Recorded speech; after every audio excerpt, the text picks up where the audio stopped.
প্রিয় দর্শক, আসসালামু আলাইকুম। নিউটনের তৃতীয় সূত্র, প্রত্যেক ক্রিয়ারই সমান ও বিপরীতমুখী একটি প্রতিক্রিয়া আছে। এটি নিউটনের তৃতীয় সূত্র। আর আমাদের বাঙালির একটি প্রবাদ বাক্য আছে, সেটা হলো ইটটি মারলে পাটকেলটি খেতে হয়। এমনই অবস্থা বাংলাদেশের যে ইটটি মারলে পাটকেলটি খেতে হয়, এটা বাস্তব। নিউটনের সূত্র যেমন বাস্তব সত্য, এটিও বাস্তব সত্য। তেমনই আমাদের দেশে চলছে। এই যে এনসিপি, এই যে এবি পার্টি, এই যে জামাতে ইসলাম, এই যে বিএনপি, তারা 5ই আগস্ট আগের আওয়ামী লীগ সরকারকে লাথি মেরে, গুড়িয়ে দিয়ে, ভেঙে চুড়ে একেবারে নাই করে দিলেন দেশের থেকে। তারপর কী হলো? তারপর শুরু হলো দখলদারি, বাড়ি ঘর, ব্যবসা বাণিজ্য, গরু বাছুর লুট, ধান ক্ষেত, সব কিছু দখলদারিত্ব। এরপর চললো হলো চাঁদাবাজি। এরপর চললো মব, যাকেই ধরে তাকেই মেরে ফেলে। এটি চলার পর, এটাতে এখনও চলছে। যা হোক, এই যে এখন শুরু হয়েছে এনসিপি সমন্বয়ক এবি পার্টির উপরে হামলা। এটা কারা করছে? সমান ও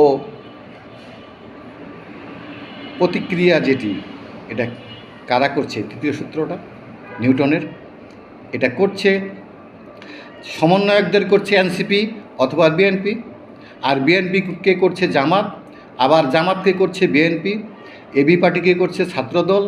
এমনই চলছে সমানে। কি এক হুলস্থুল কাণ্ড অবস্থা চারিদিকে। একেও মারছে আজকে, কালকে ওকেও মারছে, পরশুদিন ওকেও মারছে।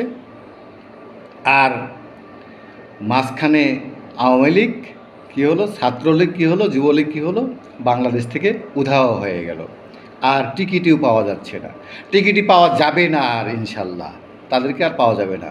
এখন সমস্যা হলো যে নিজেদের মধ্যে যে এই কাদা ছুঁড়ে মারামারি, এটা আর কতদিন চলবে বা কতদিন থাকবে? হ্যাঁ, যেখানেই ক্ষমতা, যেখানেই টাকা পয়সা, সেখানেই টাকা পয়সার ভাগাভাগি। ক্ষমতা আর এই টাকা পয়সা যেখানেই থাকে, সেখানে এমনই হয়। কারণ নেতৃত্বটা আসলে তেমন ভালো পর্যায়ের বিএনপিতেও নেই, আর এনসিপিতেও নেই, এবি পার্টিতেও নেই।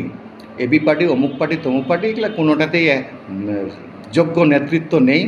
যেই কারণেই এখন এইসব চলছে। আর কিছুদিন পর এটা যে আরও ভয়াবহ হবে, এটি বলার অপেক্ষা রাখে না। এমন ভয়াবহ অবস্থার জন্য আসলে বর্তমান সরকারকে দায়ী করবেন সেটাও না।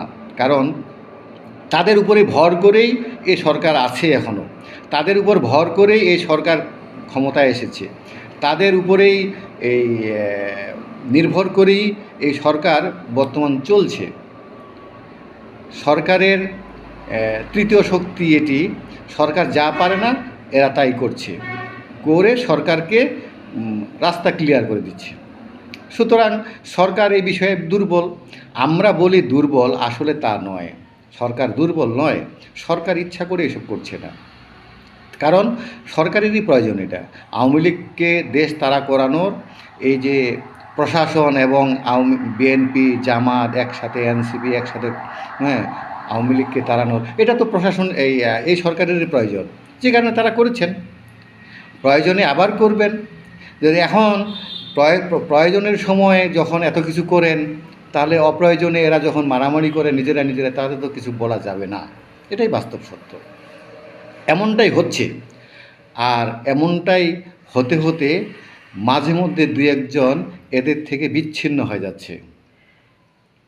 সমন্বয়কদের, এনসিপিদের, এমন অনেকেই বিচ্ছিন্ন হয়ে যাচ্ছে, যারা ভুল বুঝতে পারছে, ভুল বুঝে তাদের কাছ থেকে সরে যাচ্ছে। এমনটাই যদি হয়, বড়ই শঙ্কার বিষয় যে 90-এর আগে বাংলাদেশে ফ্রিডম পার্টি ছিল, এই ফ্রিডম পার্টি না আবার এনসিপি হয়ে যায়। ফ্রিডম পার্টির অবস্থা যেমন শুরুতেই আগুন লাগার মতো অবস্থা ছিল, যাদের বয়স এখন 50-এর উপরে, 45-এর উপরে, তারা ফ্রিডম পার্টিকে চিনবে, জানবে। ফ্রিডম পার্টি শুরুতেই একেবারে চমক ধারণার অবস্থা, সারা বাংলাদেশে আগুন লাগিয়ে দিয়েছিল। তারপর সেই আগুন নিভে গেছে, নিভে গিয়ে এখন ধোঁয়াও আর দেখা যাচ্ছে না। এখন এই যে এনসিপি বলেন, আর ওই তৌহিদি জনতাই বলেন, আর এবি পার্টি বলেন, কারো অবস্থায় যে এমন থাকবে মনে হচ্ছে না।